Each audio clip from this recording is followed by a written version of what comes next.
There are houses that look perfectly ordinary from the outside. Old tiled roofs, a narrow porch, the scent of freshly cut grass drifting through late weekend afternoons. Mine was like that too. If you walked past, you would assume it held a peaceful family inside a father who worked construction, a gentle mother, an energetic son, and a well-behaved daughter. Everything was true. It just wasn't enough. I grew up in that house with the quiet feeling that I stood slightly out of frame. No one pushed me away. No one said I didn't belong, but every time my father called out, "Son," his voice thick with pride, I understood that some roles in a family are assigned long before you get the chance to prove yourself. My brother was taken to construction sites when he was still small enough to need help tying his shoes. My father would rest a hand on his shoulder and introduce him as if presenting his future. "He'll carry on my work," he said it so often it became prophecy. As for me, I learned to stand 2 steps behind, to stay quiet, to smile when necessary. I did well in school, not the kind of well that demands applause, but the quiet kind. A steady rhythm of A's, consistent as a heartbeat. I taped my certificates to the refrigerator with clear tape, smoothing out each corner carefully. I always hoped that the next morning my father would notice, that he would pause, that he would say my name with the same pride he used for my brother. But by morning, the papers were gone. They didn't fall. They weren't blown away. They were simply no longer there. I once asked my mother. She said maybe they had slipped down. I knew they hadn't. I knew there were things in that house that weren't allowed to take up space for too long. Being overlooked is not loud. It doesn't arrive in the form of shouting or punishment. It comes in prolonged silence. In your name being absent from family stories. In eyes that glide past you, as if you are part of the background. And that's how I grew up, with a small but persistent longing, just once, to hear my father speak about me with pride. I left that small town on a windy morning. I held the acceptance letter and the scholarship offer for a degree in civil engineering in my hands for a full 20 minutes before I dared to speak to my father. I had imagined so many possibilities: a nod, a simple, "That's good," maybe even just a longer glance than usual. But that evening, he was busy taking my brother to watch a local football match. My graduation ceremony fell on the same day as one of my brother's friendly games. No one thought that was something worth reconsidering. If you understand this kind of hurt, comment 1. I packed my things and moved to the city on my own. The scholarship covered tuition and little else. I shared a cramped apartment with 2 roommates, a small electric stove pressed up against the window. I worked 4 evenings a week at a diner, the smell of grease clinging to my hair and jacket. On late nights, I sat at my desk reviewing load calculations while traffic hummed outside, an unending rhythm beneath my loneliness. No one in my family ever asked what exactly I was studying. They just said, "Well, try your best." Then the conversation would circle back to my brother's new projects, to the plans my father had already mapped out for him. I studied as if it were the only way to survive. Numbers and blueprints never turned their backs on me. They were fair. If I calculated correctly, structures stood. If I made a mistake, they collapsed, but at least I knew why. At 27, I passed the exam for my professional engineering license, one of the youngest in my company to do so. That certificate was not just paper. It was proof that my signature could keep a bridge from falling, a building from leaning, a hospital from cracking at its foundation. It was quiet power, not loud, not flashy, but real. I called home that day. "I passed the PE," I said. There was a short pause on the other end of the line. Then my father's voice. "Kyle just got promoted." I ended the call and sat in my car for a long time. My success wasn't wrong. It just was never told to the right person. So I kept growing up in silence, building spans of steel and concrete, while the only bridge I had ever truly wanted to construct, the one between my family and me, never had its foundation laid. Millbrook Bridge was not just another project. In that small town, it was an artery. 2 schools, a hospital, a dense residential area, all depended on the road stretching across a river that ran shallow in summer and violent in spring floods. The old bridge was 60 years old. Every time a school bus crossed it, the structure groaned like a warning no one wanted to translate. For my father, the new bridge project was the peak of his career. 35 years in public works, and finally, a legacy that would carry his name. His photo appeared on the local news hard hat on, arms crossed at the construction site, gaze fixed somewhere far ahead as if he could already see the future standing. I viewed those pictures online, quietly, like an outsider. Then an internal report reached my firm. There were flaws in the load-bearing design. The main piers lacked sufficient capacity to redistribute stress during spring floods. The connecting girders were missing critical cross-bracing reinforcements. Built exactly as drawn, the bridge would not collapse immediately, but it would weaken silently over the years. And one day, under the weight of a school bus or a heavy truck, it could fail. The numbers were precise, cold, unemotional. But as I read through the calculations, something inside me tightened. Because I knew that name on the project. And I knew who would carry the blame if the structure ever gave way. In engineering terms, it's called progressive failure. Ordinary people call it a disaster waiting to happen. The county decided to hire an independent consulting firm to review the entire structural system. My company was selected. The day my director placed the contract on the table and said, "You'll be leading this project," my stomach tightened. It was my father's bridge. But when I began opening the drawings one by one, I no longer saw his name.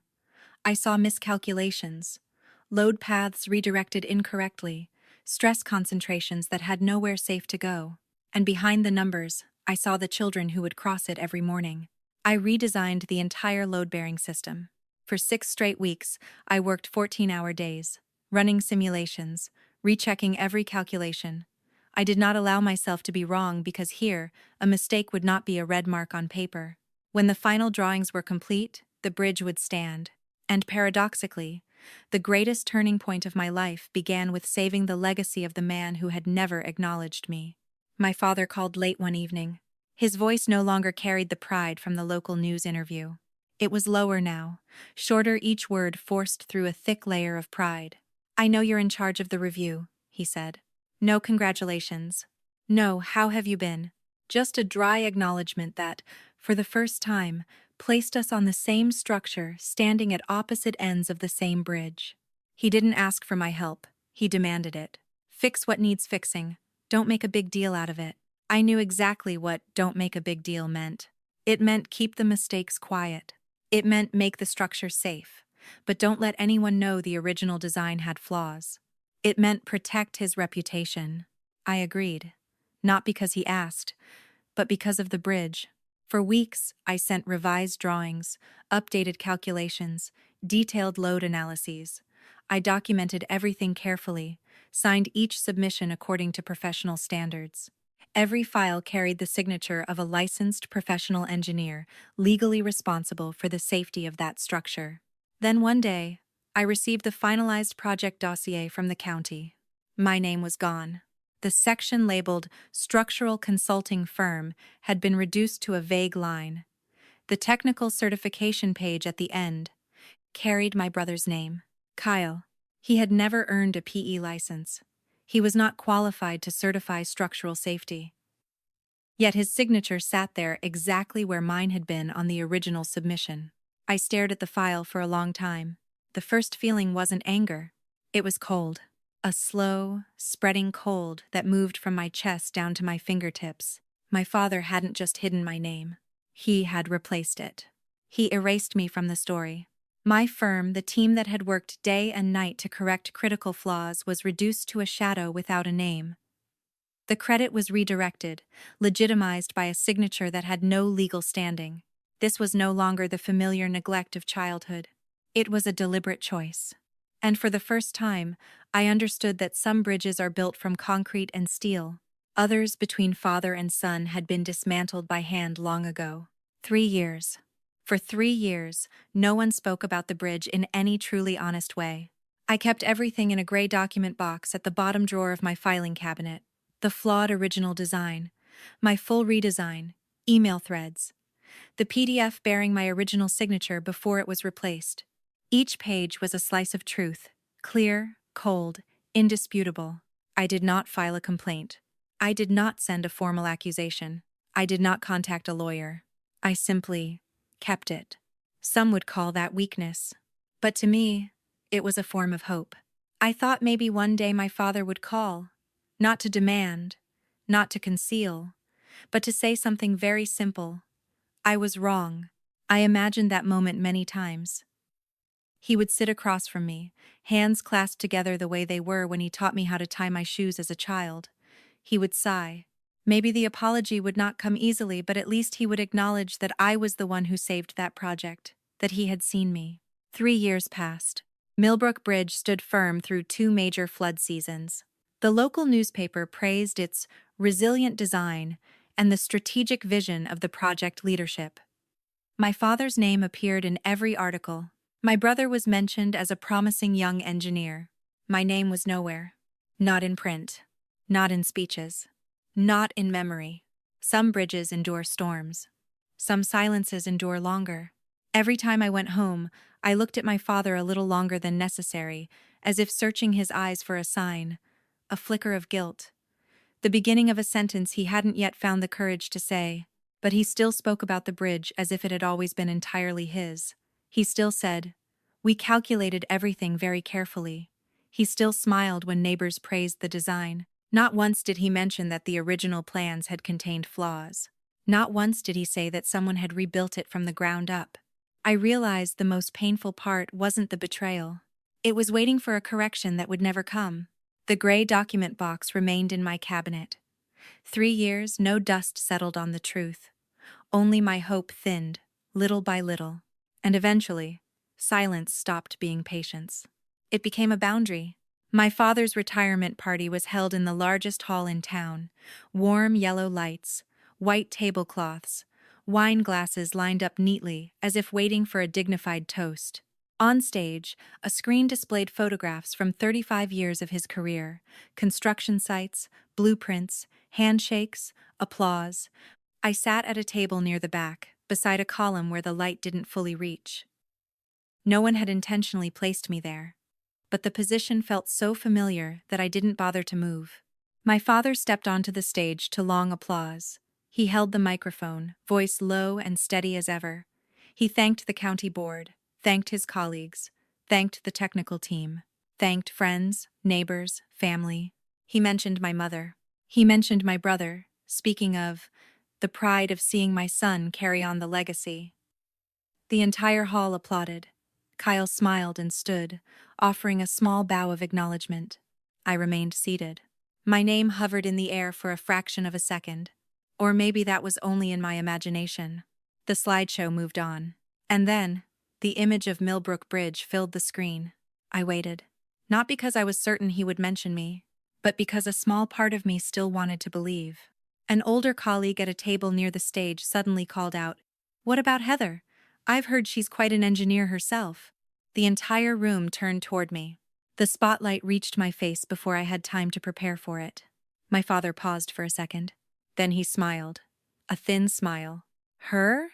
he said into the microphone, his tone light, almost dismissive, like he was brushing away something insignificant. "She's not worth mentioning." The air didn't explode. It didn't shatter. It shifted. A small ripple of murmurs, quickly dissolved into a few awkward laughs. Some people looked away. Some lifted their wine glasses. A few glanced at me with brief, flickering pity before withdrawing their eyes. 70 people in that room. No one said another word. I remained seated. My heartbeat slowed in a strange way, as if my body refused to react in order to protect itself. I could hear the steady hum of the air conditioning above, the faint scrape of a knife against porcelain, someone whispering, changing the subject. On the screen behind him, Millbrook Bridge still stood bright, solid, celebrated. And in that moment, something inside me became just as solid. Not anger. Not humiliation. Clarity. Public humiliation is not a slap. It is being erased in front of a crowd, and everyone agreeing to stay silent. I looked at the stage, where my father continued his speech as if nothing had happened. And for the first time in my life, I did not feel small. I only saw the distance between us clear and vast, wider than any river I had ever built a bridge across. I don't remember how I stood up. I only know that while the words "not worth mentioning" were still hanging in the air, I bent down, opened the bag at my feet, and touched the edge of the gray document file. 3 years. 3 years of silence contained in 200 pages. I walked toward the stage. Each step sounded louder than I expected. No one stopped me. Perhaps they assumed I was going to hug him, or offer a polite, overdue thank you. My father watched me approach, a flicker of confusion in his eyes. I didn't hold his gaze long. If I had, I might have softened. I took the microphone. "I think," I said, and my voice was steadier than I felt, "there is something that deserves to be mentioned." The entire hall fell silent. I turned toward the front row, where the county manager was seated, the man who had directly approved the Millbrook Bridge project. I stepped down 2 stairs and placed the gray file into his hands. "This is the original design for Millbrook Bridge," I said, loud enough for the room to hear. "And this is the redesign completed after serious structural flaws were identified. The final section contains the email correspondence and the original signed certification before it was altered." He flipped quickly through several pages. His eyes stopped at the signature page. "The name signed here," I continued, "does not belong to the engineer who performed the redesign. And the person who signed did not hold a valid professional engineer license at that time." I didn't need to say the name. Everyone already knew. My father stepped forward, as if to reclaim the microphone. But it was too late. Truth, once spoken under bright lights, cannot be folded back into silence with a gesture. The murmurs spread across the room, no longer awkward laughter, but real questions. Eyes shifted from me to my father, then to Kyle. I didn't shout. I didn't accuse with emotion. I presented evidence. 3 years ago, I stayed silent because of hope. Tonight, I was speaking because of something else entirely. Tonight, I spoke because of the truth. And for the first time, my name no longer depended on whether someone else chose to mention it.